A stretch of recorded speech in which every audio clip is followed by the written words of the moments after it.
Sriman Narayana Narayan Narayan Sriman Narayana Narayan Narayan Sriman Narayana Narayan Narayan. Hello दोस्तों, कैसे हो आप सब। आशा करता हूँ आप सब अच्छे और स्वस्थ होंगे। हम भी अच्छे और स्वस्थ हैं।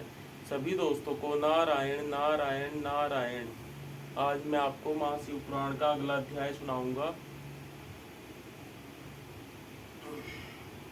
कृपया हमारे वीडियो को ज़्यादा से ज़्यादा लाइक कीजिए, शेयर कीजिए और सब्सक्राइब कीजिए। चलो अब हम शुरू करते हैं। जय हो ब्रह्मा विष्णु महेश की जय। भूल चूक क्षमा करना प्रभु, कोई भूल हो गई हो तो।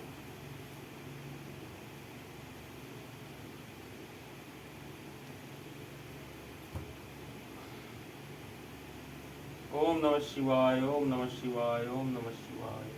जय हो गणेश जी महाराज की जय, शिव जी महाराज की जय, माता पार्वती की जय, नंदी महाराज की जय।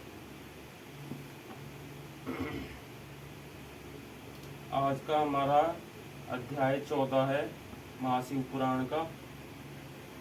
हमारा 14वां अध्याय है विभिन्न पुष्पों, अन्नों तथा जलादि की धाराओं से शिव जी की पूजा का महात्म्य। ब्रह्मा जी बोले, नारद, जो लक्ष्मी प्राप्ति की इच्छा करता हो वह कमल, बिल्व पत्र, सत्र पत्र और शंख पुष्प से भगवान शिव की पूजा करे। ब्रह्मांड यदि 1,00,000 की संख्या में इन पुष्पों द्वारा भगवान शिव की पूजा संपन्न हो जाए तो सारे पापों का नाश होता है और लक्ष्मी की भी प्राप्ति हो जाती है, इसमें संशय नहीं है। प्राचीन पुरुषों ने 20 कमलों का एक प्रस्थ बताया है। 1 सहस्त्र बिल्व पत्रों को भी एक प्रस्थ कहा गया है। 1 सहस्त्र सतपत्र से आधे प्रस्थ की परिभाषा की गई है।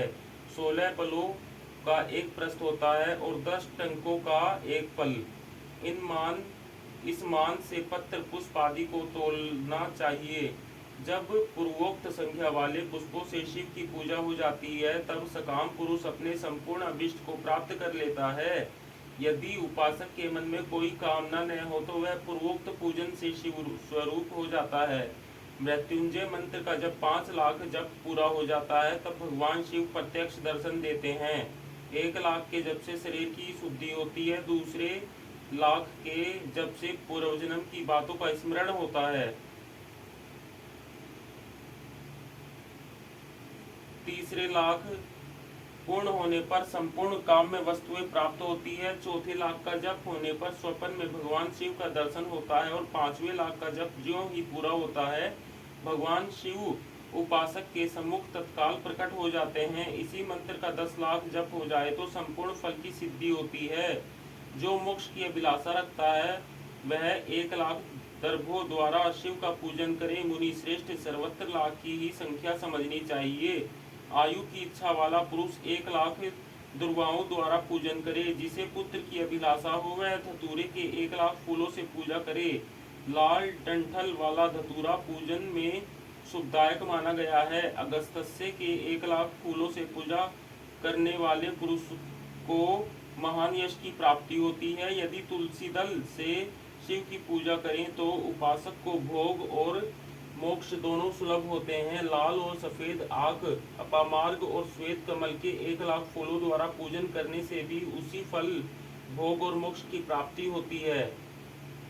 अड़हुल के 1 लाख फूलों की हुई पूजा शत्रुओं को मृत्यु देने वाली होती है। करवीर के 1 लाख फूल यदि शिव पूजन के उपयोग में लाए जाएं तो वे यहाँ रोगों का उच्चाटन करने वाले होते हैं।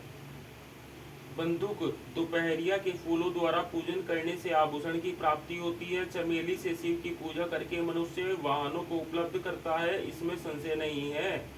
अलसी के फूलों से महादेव जी का पूजन करने वाला पुरुष भगवान विष्णु को प्रिय होता है। समी पत्रों से पूजा करके मनुष्य मोक्ष प्राप्त कर लेता है। बेला के फूल चढ़ाने पर भगवान शिव अत्यंत शुभ लक्षणा पत्नी प्रदान करते हैं। जूही के फूलों से पूजा की जाए तो घर में कभी अन्न की कमी नहीं होती। कनेर के फूलों से पूजा करने पर मनुष्यों को वस्त्र की प्राप्ति होती है।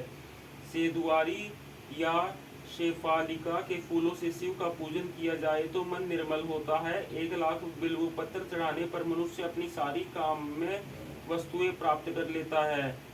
हर श्रृंगार के फूलों से पूजा करने पर सुख संपत्ति की वृद्धि होती है। वर्तमान ऋतु में पैदा होने वाले फूल यदि शिव की सेवा में समर्पित किए जाएं तो वे मोक्ष देने वाले होते हैं, इसमें संशय नहीं है। राई के फूल शत्रु को मृत्यु प्रदान करने वाले होते हैं। इन फूलों को 1-1 लाख की संख्या में शिव के ऊपर चढ़ाया जाए तो भगवान शिव प्रचुर फल प्रदान करते हैं।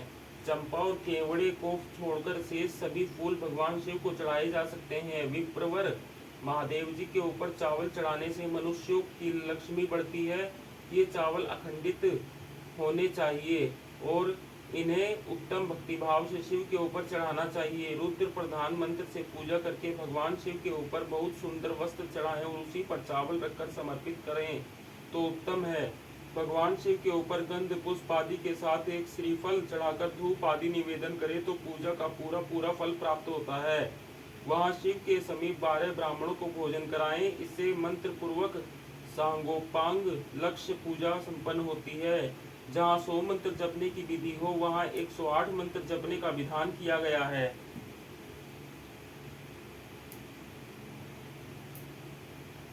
तिलों द्वारा शिव जी को 1 लाख आहुतियां दी जाए अथवा 1 लाख तिलों से शिव की पूजा की जाए तो वह बड़े बड़े पातकों का नाश करने वाली होती है।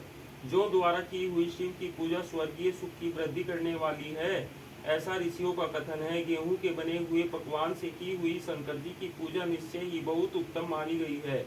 यदि उससे 1,00,000 बार पूजा हो तो उससे संतान की वृद्धि होती है। यदि मूंग से पूजा की जाए तो भगवान शिव सुख प्रदान करते हैं।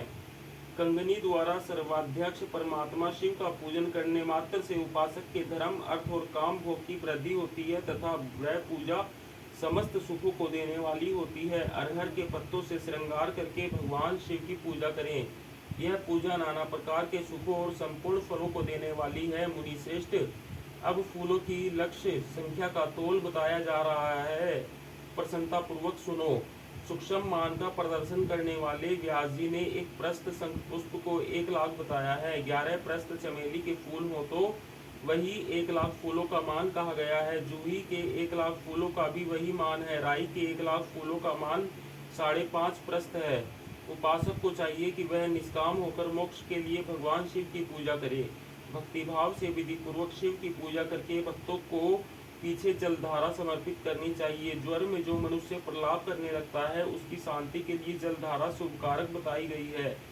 शत रुद्रीय मंत्र से रुद्री के 11 पाठों से, रुद्र मंत्रों के जप से, पुरुष सूक्त से, 6 ऋचा वाले रुद्र सूक्त से, महामृत्युंजय मंत्र से, महामृत्युंजय मंत्र से, गायत्री मंत्र से और शिव के शास्त्रोक्त नामों के आदि में प्रणव और अंत में नमः पद जोड़कर बने हुए मंत्रों द्वारा जलधारा आदि अर्पित करनी चाहिए। सुख और संतान की वृद्धि के लिए जलधारा द्वारा पूजन उत्तम बताया गया है। उत्तम भस्म धारण करके उपासक को प्रेम पूर्वक नाना प्रकार के शुभ एवं दिव्य द्रव्यों द्वारा शिव की पूजा करनी चाहिए और शिव पर उनके सहस्त्रनाम मंत्रों से घी की धारा चढ़ानी चाहिए। ऐसा करने पर वंश का विस्तार होता है, इसमें संशय नहीं है। इसी प्रकार यदि 10,000 मंत्रों द्वारा शिव जी की पूजा की जाए तो परमेह रोग की शांति होती है और उपासक को मनोवांछित फल की प्राप्ति होती है। यदि कोई नपुंसकता को प्राप्त हो तो वह घी से शिव जी की भली भांति पूजा करे तथा ब्राह्मणों को भोजन कराए। साथ ही उसके लिए मुनीश्वरों से प्राजापत्य व्रत का भी विधान किया है।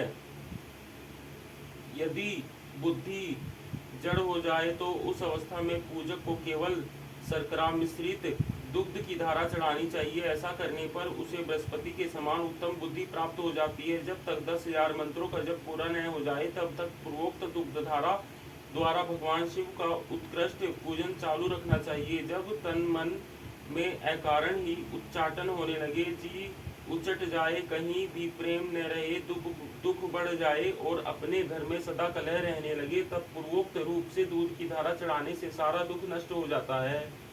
सुवासित तेल से पूजा करने पर भोग की वृद्धि होती है। यदि मधु से शिव की पूजा की जाए तो राज यक्ष्मा का रोग दूर हो जाता है। यदि शिव पर ईख के रस की धारा चढ़ाई जाए तो वह भी संपूर्ण आनंद की प्राप्ति कराने वाली होती है। गंगाजल की धारा तो भोग और मोक्ष दोनों फलों को देने वाली है। ये सब जो जो धाराएं बताई गई है, इन सबको मृत्युंजय मंत्र से चढ़ाना चाहिए। उसमें भी उक्त मंत्र का विधानतः 10,000 जप करना चाहिए और 11 ब्राह्मणों को भोजन कराना चाहिए। ओम नमः शिवाय, ओम नमः शिवाय, ओम नमः शिवाय। दोस्तों, आज के लिए इतना ही। सभी को नारायण नारायण नारायण।